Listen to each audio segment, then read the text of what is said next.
Ang Santos nga Ebanghelyo para ng adlaw, Abril 9, tuig 2026. Huwebes, han Oktaba, han Pasko, han Pagkabanhaw. Kinuha dida kan San Lucas, Kapitulo 24, versikulo 35. Tugtog ngadto an 48. Niyan iginsaysay nira nga duha, haira an nahinabo adalan. Ngan kung naunan o an ira pakakilala han Ginoo, dida han nagpipinit-pinit hiya han tinapay. Samtang nagsusumat hirahini haira.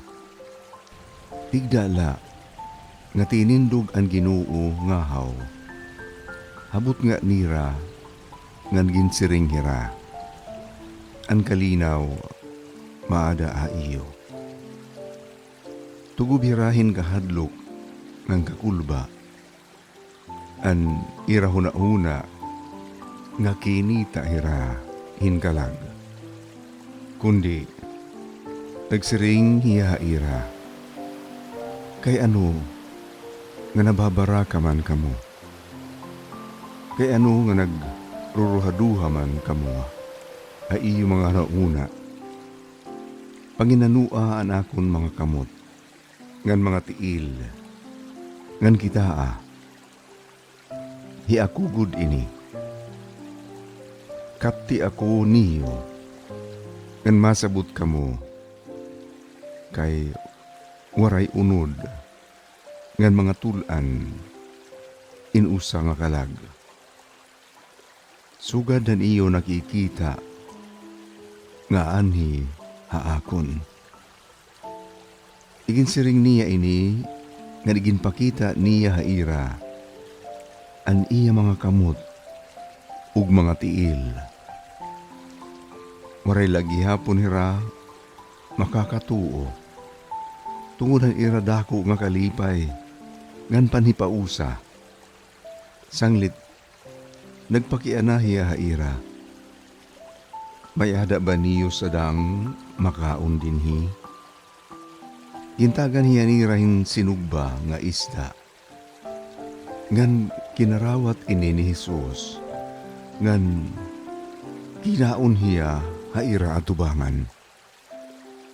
Niyan, nagsiring hiya haira. Amugod ini ang mga butang. Nga iginsumat ko ha iyo, han kaupod pa ako niyo. Kinahanglan, matuman ang nga tanan. Nga nahisurat, mahitungod ha akon. Didahan balaod ni Moises. Han mga sinurat han mga manaragna, ngan han mga salmo. Ginbuksan niya ang ira mga huna-huna, basi makasabot hirahan kasuratan. Ngan nagsiring haira, amo ini an nahisurat. Kinahanglan magantos an Mesiyas, ngan mabanhaw hay katuluka adlaw. Ngan haiyangaran, kinahanglan igwali hangatanan nga mga nasod. Ikang ha Jerusalem, an mensahe mahitungod, han pagbasol, ngan pagpasaylo an mga sala. Mga saksi kamo, hini nga mga butang. An Ebanghelyo han Ginoo. Pagdayawon ka, Kristo. Haliputay nga pamalandong han Santos nga Ebanghelyo.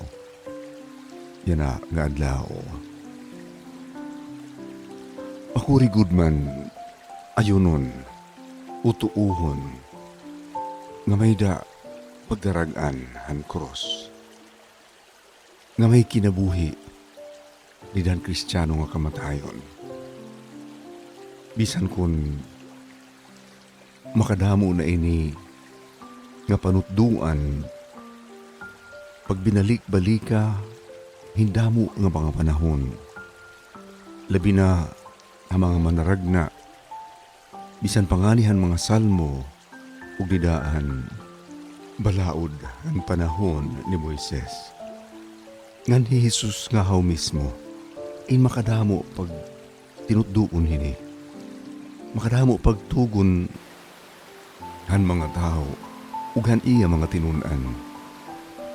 Inutrungahaw niya inididan ira ultimo nga panihapon. Pero waray gihapon ini pakasantok aniya mga tinunan. Kay makurigod iton pag-ayon nga may kinabuhi ug pagdaragan ang cross. Hasta pangani yan na iton aton tagsa-tagsa nga matag-adlaw nga kinabuhi.